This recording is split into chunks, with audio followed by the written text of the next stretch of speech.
মনে রেখেন, এই জন্য অধিক পরিমাণে ইস্তেগফার করতে হয়। আল্লাহ রাসূল বলছেন, উম্মত প্রত্যেক দিন 70 বার ইস্তেগফার করো, 70 বার ক্ষমা চাও।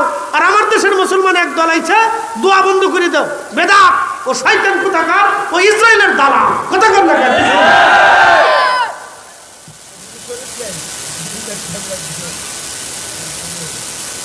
ইসরায়েলের দালাল হয়েছে আমার দেশে। হযরত সুলতান মাহমুদ গজনবী রাহমাতুল্লাহ আলাইহি ছেলেটাকে ডাক দিয়ে বলতেছে, বাসারে তোমার কি প্রদীপ নাই? ছেলেটা ডেকে বলল, আমি এতিম মানুষ, গরিব দরিদ্র, প্রদীপ কেনার মতো পয়সা নাই। আমি এই দোকানদারের প্রদীপের পাশে বসে বসে আমি কিতাব পড়ি। সুলতান মাহমুদ গজনবীর হাতে তখন স্বর্ণের প্রদীপ। দাঁড়ায়া তখনই চিন্তা করলেন, হায় আল্লাহ, কিয়ামতের ময়দানে আমি আমার রসুলের সামনে কেমনে দাঁড়াবো। চিন্তা আসলো, জানি আল্লাহ রসুলের সামনে কিয়ামতের ময়দানে কেমনে দাঁড়াবো। আমার স্বর্ণের প্রদীপটা, আমার প্রদীপটা স্বর্ণের দিয়ে তার বাটল তৈরি করা হয়েছে, আর একটা তলবে এলেম আজকে প্রদীপবিহীন অন্যের প্রদীপের আলো হাওলাত করে কিতাব পড়তেছে। আমার রসুল যদি কি আমাকে জিজ্ঞেস করে, মাহমুদ গজনবী তুমি স্বর্ণের প্রদীপ নিয়ে পথ চলছো, আর আমার তলবে এলেম সেই দিন দুনিয়ার একজনের প্রদীপের আলো হাওলাত করে কিতাব পড়ছিল, আমি রসুল্লাহর সামনে কি জবাব নিয়ে, কি মুখ নিয়ে সামনে দাঁড়াবো। তখনই ডাকতে বলতেছে, বাছারে আমার এই প্রদীপটা তোমাকে দিয়ে দিলাম, খুব দামি স্বর্ণ দিয়ে বানাবো, তুমি কালকে থেকে এই প্রদীপ দিয়ে কিতাব পড়বা। প্রদীপ দিয়ে রাত্রে চলে গেছে, রাজপ্রাসাদে যে ঘুমাইতেছে, স্বপ্ন দেখে রাহমাতুল লিল আলামিন তশরিফ আনছে। চিৎকার করে বলেন, ইয়া রাসূলুল্লাহ, নবী আসেনি? উম্মত কি করে রাসূলের দরবারে খবর আসেনি? আল্লাহ রাসূলের দরবারে খবর চলে গেছে। প্রিয় নবীজি তশরিফ রেখে বলতেছে, সুলতান মাহমুদ গজনবী, ইয়া রাসূলুল্লাহ, এই নালায়েকের ঘরে রহমতের নবী, দুজাহানের বাদশা নবী তশরিফ আনছে, কি খেদমত করবি ইয়া রাসূলুল্লাহ। নবীজি বলতেছেন, মাহমুদ গজনবী সুসংবাদ দেওয়ার জন্য আসছি। তুমি আজকে রাত্রিবেলা আমার এক তলাবাকে স্বর্ণের প্রদীপ দিয়ে তুমি সম্মান করছো, তুমি তারে সম্মান করো নাই, মূলত আমি রাসূলুল্লাহকে সম্মান করছি। যাও, আমি নবী তোমার জন্য দোয়া করে দিয়ে গেলাম, দুনিয়াতেও আল্লাহ তোমার সম্মানিত করবে, আখিরাতেও আল্লাহ তোমার সম্মানিত করবে। মাদ্রাসা চলবে, কথা বল না কেন? মাদ্রাসা চলবে, মাদ্রাসা চলবে, মাদ্রাসা চলবে, চালাইতে হবে। নিজের বাড়ির সন্তানটারে যেইভাবে আদর করেন, বলে কেন আদর করেন? ও আপনার জানাজা পড়াবে, ও আপনার কবর দিবে, ও আপনার ঘরে প্রদীপ জ্বালাবে, ও আপনার সন্তানটা শরীরের অংশ, জেসেমের অংশ, এই মনে করে ওরা লালন করে, যত্ন করে, সুমা খান, আদর করেন। এই কত কিছু চাইতে চাইতে ছেলেরা দিয়ে দেন। আপনি একটা বাড়িতে গাছ লাগাইছেন, কারণ ফল দিবে, সকালে পানি দেন, বিকেলে পানি দেন, পরিচর্যা করেন, ছাগলে যাতে না খায় বেড়া দিয়ে দেন, গরুতে যাতে না ভাঙে সেই জন্য তারা যত্ন করেন, তারা আপনি নিরাপত্তা দেন। এই মাদ্রাসাটাকে ওইভাবে গাছের মতো, সন্তানের মতো আদর করবেন।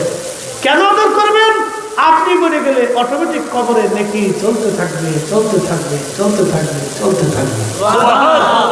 আপনার বাচ্চাটা যেমন আদর করেন, এই মাদ্রাসাকে এইভাবে আদর করতে হবে। এই কথাটা যদি বুঝে থাকেন তাহলে আমলে পরিণত করবেন। নিজে রিজিক থেকে কিছু রিজিক মাদ্রাসার জন্য বরাদ্দ করে দিন। এক বস্তা চাল বরাদ্দ করে দিবেন, কিছু ডাল বরাদ্দ করে দিবেন, কিছু তেল কিনে এনে দিবেন। নষ্ট হবে না আপনার তেল, আপনার এই চালটা নষ্ট হবে না, আপনার অর্থটা নষ্ট হবে না। আপনার এই বাচ্চারা দেখবেন আসে, ওদের জন্য কিছু পোলট্রি গোশত নিয়ে আসবেন, কিছু মাছ কিনে দিবেন, ওরা খাবে, কোরআন পড়বে। দেওয়ার সময় নিয়ত করবেন, আল্লাহ আমার পূর্বপুরুষ কবরে চলে গেছে, ওরা যে কোরআনটা পড়ে এর নেকিটা আমার পূর্বপুরুষের কবরে দিই। এক বস্তা চাইলে ওরা সারা বছর কোরআন পড়বে। এবার 3 জন হাফেজ হয়েছে। আল্লাহু আকবার, এই বছর 3 জন হাফেজ হয়েছে। একসাথে বলবেন না মারহাবা? 3 জন কোরআনের হাফেজের মর্যাদা একটু। হাফেজের মর্যাদা কেমনে বলবো? আমি তো বলার কিছু নাই, রাসূল করিম নিজেই বলছেন, মান ক্বারাআল কুরআন ফাস্তাযহারাহু ফাআল্লা হালালাহু ওয়া হাররামা হারামাহু আদখালাহুল জান্নাহ। যে কোরআন মুখস্থ করলো, সিনার ভিতরে জমা করলো কোরআনের আইন, হালালকে হালাল এবং হারামকে হারাম জেনে নিজের জীবন চালাইলো, আদখালাহুল জান্নাহ, আল্লাহ থেকে জান্নাতে প্রবেশ করাবেন, জান্নাতে দিয়ে দিবেন। জান্নাতে যখন সে চলে যাবে তখন ওই রকম জান্নাতে যাওয়ার সময় সে এমন 10 জনকে সুপারিশ করে জান্নাতে নিয়ে যাবে। ওয়াজাবাত লাহুন নার, আল্লাহ তাদের জন্য জাহান্নামকে ওয়াজিব করে দিয়েছিল। বাধ্যতামূলক তারা জাহান্নামে চলে যাচ্ছে এমন 10 জনকে এই কোরআনের হাফেজ সুপারিশ করিয়ে কিয়ামতের ময়দানে আল্লাহ জান্নাতে নিয়ে চলে যাবে। একবার জোরে বলা যাবে সুবহানাল্লাহ। তাহলে নিজের সন্তানদেরকে, আত্মীয় স্বজনদেরকেও আমরা মাদ্রাসায় পড়ানোর চেষ্টা করব। 15 জন আছে, নিজেরা আরও 10 এলাকা আশেপাশের এলাকা থেকে বলবে যে আমাদের একটা প্রতিষ্ঠান আছে সুন্দর, 3টে ছেলে, 15 জনের ভিতরে 3টে ছেলে হাফেজ হয়েছে, 4টিকেরই কথা না। যদি 45টা ছেলে থাকতো তাহলে 9টা হতো, যদি 60টা থাকতো, 90টা থাকতো তাহলে বলে 18টা কোরআনের হাফেজ হতো, না হলেও 15টা হতো, তা বাদ দিলাম 12টা হতো। তার মানে পড়ালেখার মান কিন্তু একদম খারাপ না, যথেষ্ট মান। এই অল্প কয়েকজন ছেলের ভিতরে 3টে ছেলে কোরআনের হাফেজ হয়েছে, এখানে 4টিকেরই কথা না। তাহলে 100টা ছেলে যদি থাকতো তাহলে কতটি হাফেজ হইতো? মিনিমাম হলেও এই 15-20 জন কোরআনের হাফেজ। এই জন্য মাদ্রাসাকে আপনারা যত্ন করবেন, পরিচর্যা করবেন। আমি যেইভাবে বুঝাইলাম সেইভাবে করবেন। নিজের সন্তানকে, নিজের বাড়ির গাছটাকে, জমিনটাকে, ফসলটাকে যেভাবে যত্ন করেন এই মাদ্রাসাটাকে এইভাবে যত্ন করেন আপনার আখিরাতের জন্য। মনে রাখবেন, ফল এই আজকে খাইছেন হজম হয়ে যাবে, এই ফল এখন খাইছেন এখন স্বাদ নেবেন, কিন্তু এই কোরআনের মাদ্রাসা, এই তলবে এলেমরা যতদিন কোরআন পড়বে, আলেম থেকে আলেম হবে, ততদিন কবরে থেকে আপনি স্বাদ পেতে থাকবেন। সুবহানাল্লাহ। গাছের স্বাদ, ফল খাইছেন এখন খাইছেন এখন স্বাদ পাবেন, 20 মিনিট পরে কিন্তু আর স্বাদ পাবেন না। পাবেন? এখন আমি চা খাইছি, এই চার স্বাদ এখনই পাবো, এখন খেয়েছি এখনই পাবো। 5 মিনিট পরে কিন্তু এই চার, 2 মিনিট পরে, 1 মিনিট পরে চার কোনো স্বাদ নাই। কিন্তু মাদ্রাসার স্বাদ আপনি পাইতে থাকেন। এই জন্য আমরা অবশ্যই এগুলি করবো। আল্লাহ আমাদেরকে যেন মাদ্রাসা তদারকি করা, বেশি বেশি খেদমত করার তৌফিক দেন সকল। আচ্ছা, একটু জিকির করাবো। আমার একটু দূরে যিনি দাওয়াত লেখেছিলেন তিনি একটু ভুল করে দিয়েছে, আমার কেছিল শাসা। পরে আজকে যখন শুনছি গরিমানগর, তো না মাথায় কাজ করে সর্বনাশ কয় কি। আমি এখান থেকে পরে মাহাদুল্লাহ আমার মুর্শিদ হবে, এখন যাই কেমনি টেকন দিবে, তারপর আল্লাহ ইচ্ছা। এটা দরদের বিষয় আল্লাহ সকলে বলে না। আমি একটু জিকির এসমে যা আল্লাহ আল্লাহ আল্লাহ আল্লাহ আমার